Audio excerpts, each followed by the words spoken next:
اور چوتھی قسم میرے عزیزوں وہ لوگ ہیں کہ جو اہل بیت سے حسد رکھتے ہیں،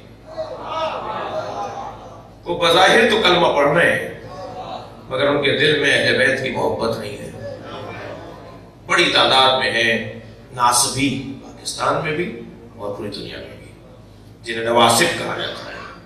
اہل بیت سے نفرت کرنے والے لوگ موجود ہیں، اہل بیت سے نفرت کرنے والے لوگ ہیں، توہین اور بے ادبی کرنے والوں کی تعداد بھی ہے اس دنیا میں۔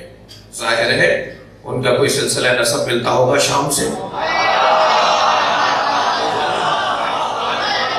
کا کوئی تعلق بنتا ہوگا یزید سے، اور آپ نے دیکھا کہ انہیں برا لگتا ہے، آپ کا صلوات پڑھنا برا لگتا ہے، آپ کی لعنت بھیجنا برا لگتا ہے۔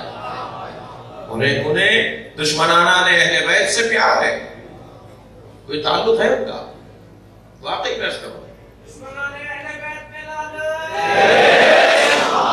نواسب کہلاتے ہیں، اہل بیت کی شان میں توہین کرنے والے کہلاتے ہیں۔ ان کی تعداد پاکستان میں بھی موجود ہے اور دنیا میں بھی موجود ہے، بے ادبی کرنے والے، توہین کرنے والے۔ تو یہ بھی ہے جو اہل بیت سے دور لوگ ہیں۔ ان کے بارے میں تو ہم اتنا ہی کہیں گے کہ اللہ قیامت میں تمہیں یزید کے ساتھ محشور کرے اور ہمیں حسین کے ساتھ زیادہ دور نہیں ہے، حتی عطا کر یقین، موت زیادہ دور نہیں ہے، سب سے زیادہ قریب ہی موت ہے۔ اور جیسے ہی آنکھیں بند ہوں گی اور حجاب ہٹیں گے اور حقیقت نظر آئے گی، معلوم ہو جائے گا کہ کون ٹھیک تھا اور کون غلط تھا۔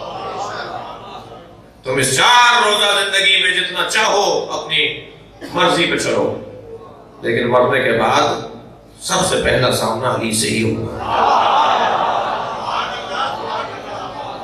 سب سے پہلی ملاقات مولا علی سے ہے۔ یا ہارو حمدان من یموت یا رمیم، یہ چوتھی قسم ہے۔